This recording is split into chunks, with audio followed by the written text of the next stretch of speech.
Większość międzynarodowych korporacji, jak również średnie i mniejsze przedsiębiorstwa coraz częściej mówią o tym otwarcie, że cenią różnorodność. Dlaczego? Dlatego, że różnorodność jest sposobem na zbieranie różnych spojrzeń na ten sam problem, generowanie innowacji. Trochę działa to w ten sposób, jak w słynnym, klasycznym przykładzie, gdzie patrzymy na zdjęcie wazonu, w którym niektórzy z nas widzą taką parę, która jest w sytuacji intymnej, a dla niektórych, najczęściej są to dzieci, w tym wazonie znajdują się delfiny. I na tym to właśnie polega. Na pewien problem można spojrzeć z różnych perspektyw. Jeżeli mamy w zespole osoby, które są do siebie podobne, no to patrzą na ten problem w ten sam sposób i nie generują jak najbardziej innowacyjnych rozwiązań. Skąd firmy wiedzą, że różnorodność rzeczywiście się opłaca i generuje innowacyjność? Mamy na ten temat bardzo wiele danych i raportów, które wskazują m.in., że zespoły, które są różnorodne pod względem płci, czy wieku, czy pochodzenia etnicznego, rzeczywiście w 87% częściej mają szansę na to, że podejmą lepsze decyzje niż grupy tak zwane jednorodne. A wiemy też, że jakość podejmowanych decyzji wpływa na 95% szansy na sukces całej organizacji. Co więcej, wiemy również, że w zarządach firm, w których zarówno są obecni kobiety, jak i mężczyźni, jak i osoby o różnym pochodzeniu etnicznym, to te firmy mają 30% więcej szansy na to, że osiągną lepsze wyniki finansowe niż inne organizacje i instytucje w ich branży. Patrząc również na takie włączające zarządzanie, to ten sposób zarządzania, który rzeczywiście daje pracownikom i pracownicom być sobą, jest otwarty na wykorzystywanie w pełni potencjału, który płynie z różnorodności, to taki sposób zarządzania rzeczywiście do 2030 roku może przynieść ponad 6 miliardów dolarów zysku. Jeżeli te dane nas jeszcze nie przekonują, to spójrzmy na strukturę rynku pracy. Wiemy, że do 2025 roku 75% osób zatrudnionych w różnych branżach to będą osoby z tak zwanego pokolenia Y. Obecni 30-latkowie to są osoby, które w większości są rzeczywiście tymi osobami, które cenią różnorodność i inkluzywność w organizacji i takich właśnie pracodawców i takich miejsc pracy będą aktywnie poszukiwać. Wiemy również z danych płynących nas z takiej firmy Accenture, która zbadała potrzeby klientów, że ci właśnie klienci, którzy poszukują właśnie wśród sprzedawców takiego pokazywania, że istotne są wartości, jak różnorodność i otwartość na nią, to stanowią nawet 30%. Więc takich klientów też możemy do siebie przyciągać, jeżeli wdrażamy różnorodność i inkluzywność w naszych organizacjach.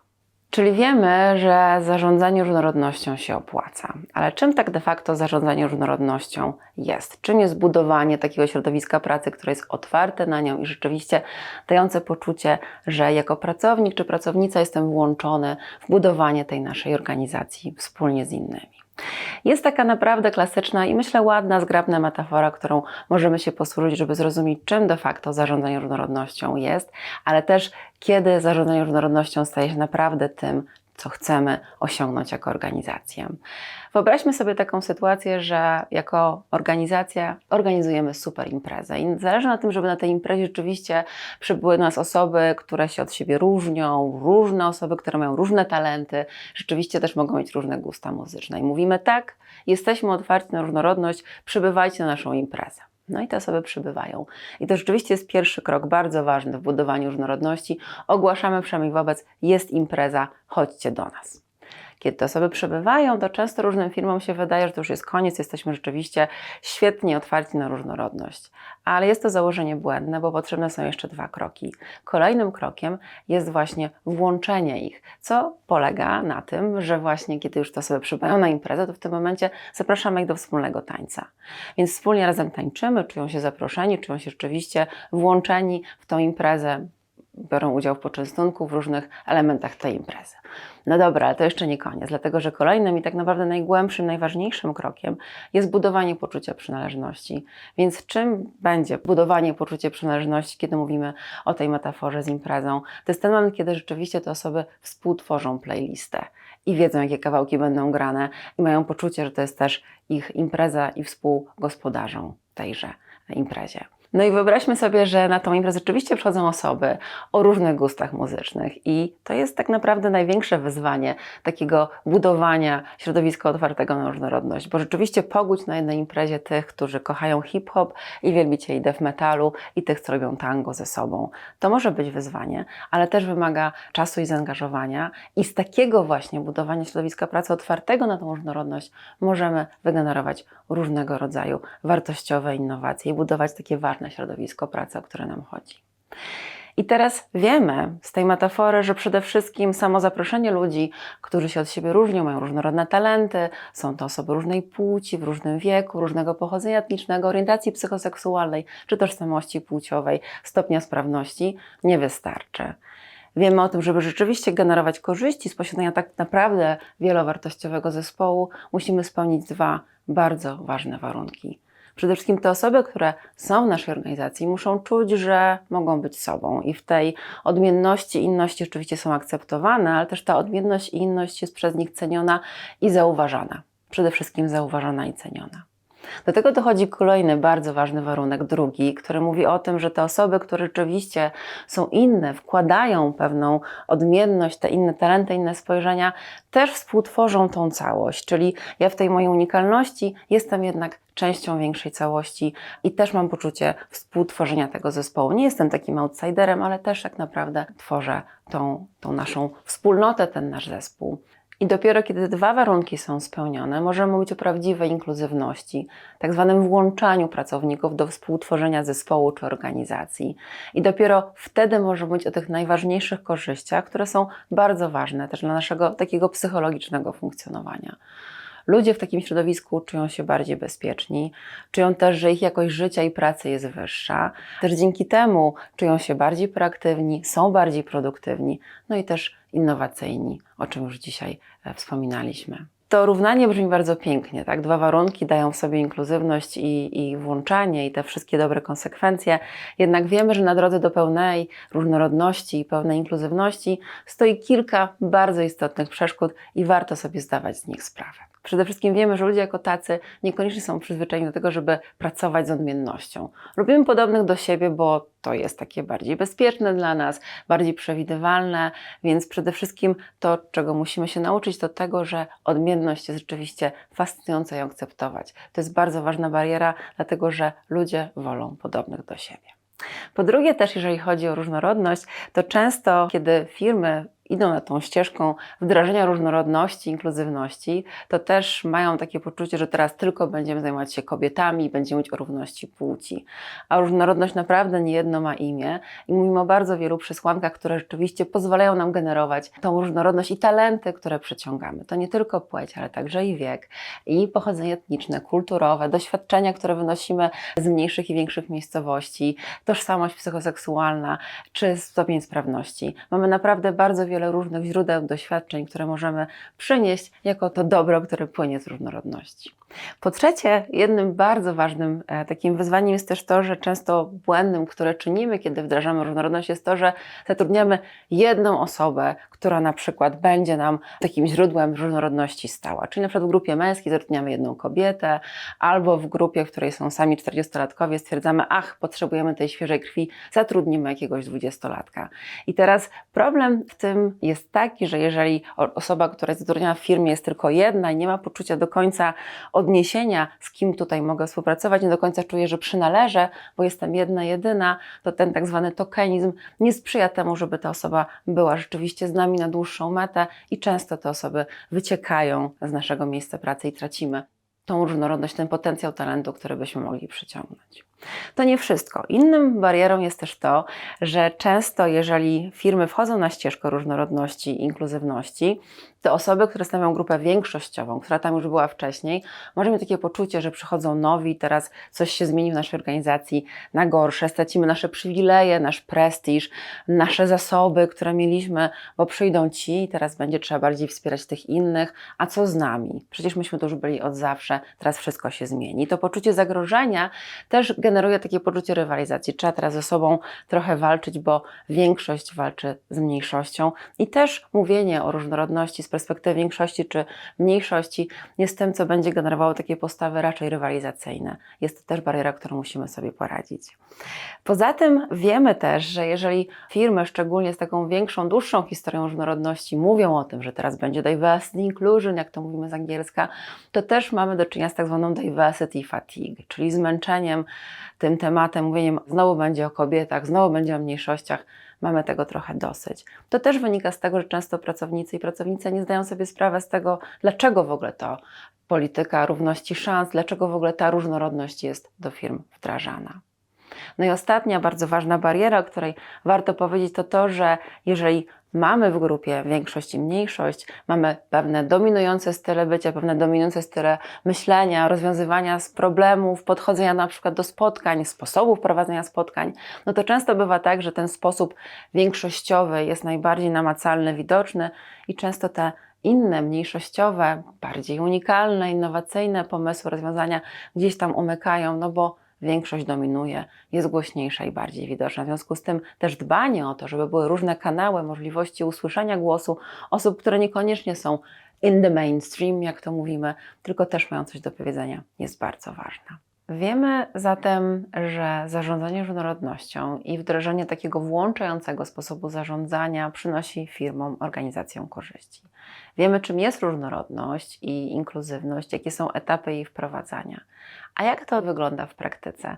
Chciałabym, żebyśmy teraz sobie zadali 8 pytań i sprawdzili, czy rzeczywiście nasza organizacja, nasz zespół jest gotowa na różnorodność i rzeczywiście stosuje różnego rodzaju dobre praktyki, które mogą budować włączający sposób takiego budowania efektywnych, innowacyjnych zespołów. Będzie ich 8 i chciałam, żeby osoby, które rzeczywiście zarządzają zespołami albo współtworzą takie zespoły, sprawdziły, czy na którejś z tych odpowiedzi będzie odpowiedź nie, bo jeżeli będzie taka odpowiedź, to znaczy, że prawdopodobnie jeszcze jest sporo do zrobienia i też z pewnością nasza seria webinarów może się przydać takim osobom. Pierwsze pytanie to, czy budowanie otwartości na różnorodność to element strategii naszej organizacji? Czy różnorodność jako taka rzeczywiście jest wpisana w plan naszego działania? Wokół niej budujemy nasze wartości, albo jest jedną z tych wartości, które jako firma rzeczywiście chcemy wspierać i rozwijać w naszych pracownikach, ale też wysyłać sygnał. Tak, my jako organizacja jesteśmy otwarci na różnorodność.